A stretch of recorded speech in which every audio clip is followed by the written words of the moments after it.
आदमी रहता था। वह बहुत ही लालची था। उसने सुन रखा था कि अगर संतों और साधुओं की सेवा करे तो बहुत ज्यादा धन प्राप्त होता है। ये सोचकर उसने साधु संतों की सेवा करनी प्रारंभ कर दी। एक बार उसके घर बड़े ही चमत्कारी संत आए। उन्होंने उसकी सेवा से प्रसन्न होकर उसे 4 दिए दिए और कहा, इनमें से एक दिया जला लेना और पूरब दिशा की ओर चले जाना। जहाँ ये दिया बुझ जाए वहाँ की जमीन को खोद लेना, वहाँ तुम्हें काफी धन मिल जाएगा। अगर फिर तुम्हें धन की आवश्यकता पड़े तो दूसरा दिया जला लेना और पश्चिम दिशा की ओर चले जाना। जहाँ ये दिया बुझ जाए वहाँ की जमीन खोद लेना, तुम्हें मनचाही माया मिलेगी। फिर भी संतुष्टि ना हो तो तीसरा दिया जला लेना और दक्षिण दिशा की ओर चले जाना। उसी प्रकार दिया बुझने पर जब तुम वहाँ की जमीन खोदोगी तो तुम्हें बेअंत धन मिलेगा। तब तुम्हारे पास केवल एक दिया बच जाएगा और एक ही दिशा रह जाएगी। तुमने ये दिया न ही जलाना है और न ही इसे उत्तर दिशा की ओर ले जाना है। ये कहकर संत चले गए। लालची आदमी उसी वक्त पहला दिया जलाकर पूरब दिशा की ओर चला गया। दूर जंगल में जाकर दिया बुझ गया। उस आदमी ने उस जगह को खोदा तो उसे पैसों से भरी एक गागर मिली। वह बहुत खुश हुआ। उसने सोचा कि इस गागर को फिलहाल यही रहने देता हूँ, फिर कभी ले जाऊंगा। पहले मुझे जल्दी ही पश्चिम दिशा वाला धन देख लेना चाहिए। ये सोचकर उसने दूसरे दिन दूसरा दिया जलाया और पश्चिम दिशा की ओर चल पड़ा। दूर एक उजाड़ स्थान में जाकर दिया बुझ गया।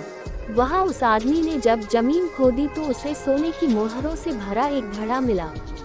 उसने घड़े को भी यही सोचकर वही रहने दिया कि पहले दक्षिण दिशा में जाकर देख लेना चाहिए। जल्दी से जल्दी ज्यादा से ज्यादा धन प्राप्त करने के लिए वह बेचैन हो गया। अगले दिन वह दक्षिण दिशा की ओर चल पड़ा। दिया एक मैदान में जाकर बुझ गया। उसने वहाँ की जमीन खोदी तो उसे हीरे मोतियों से भरी 2 पेटियां मिली। वह आदमी अब बहुत खुश था। तब वह सोचने लगा, अगर इन तीनों दिशाओं में इतना धन पड़ा है तो चौथी दिशा में इनसे भी ज्यादा धन होगा।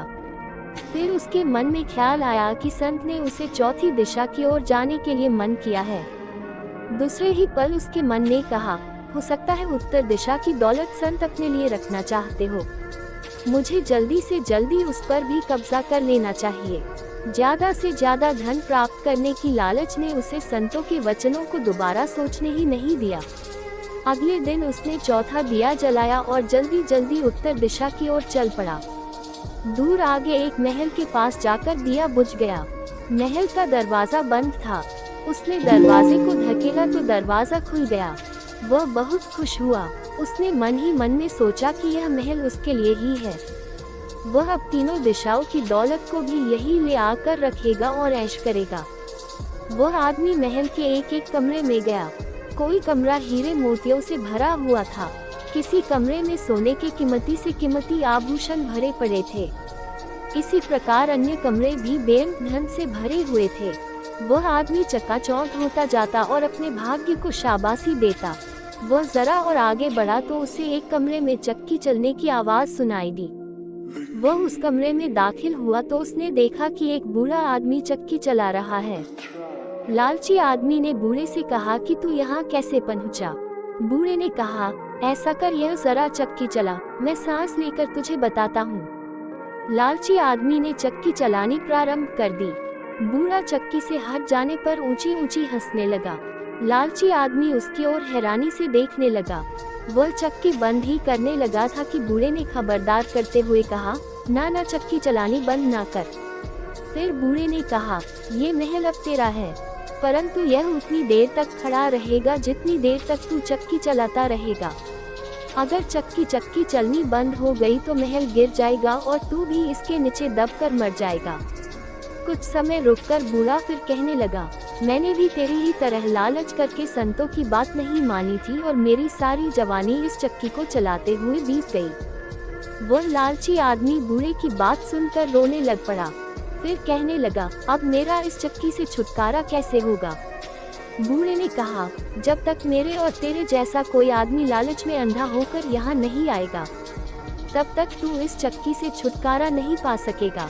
तब उस लालची आदमी ने बूढ़े से आखिरी सवाल पूछा, तू अब बाहर जाकर क्या करेगा? बूढ़े ने कहा, मैं सब लोगों से ऊंची ऊंची कहूंगा, लालच बुरी बला है।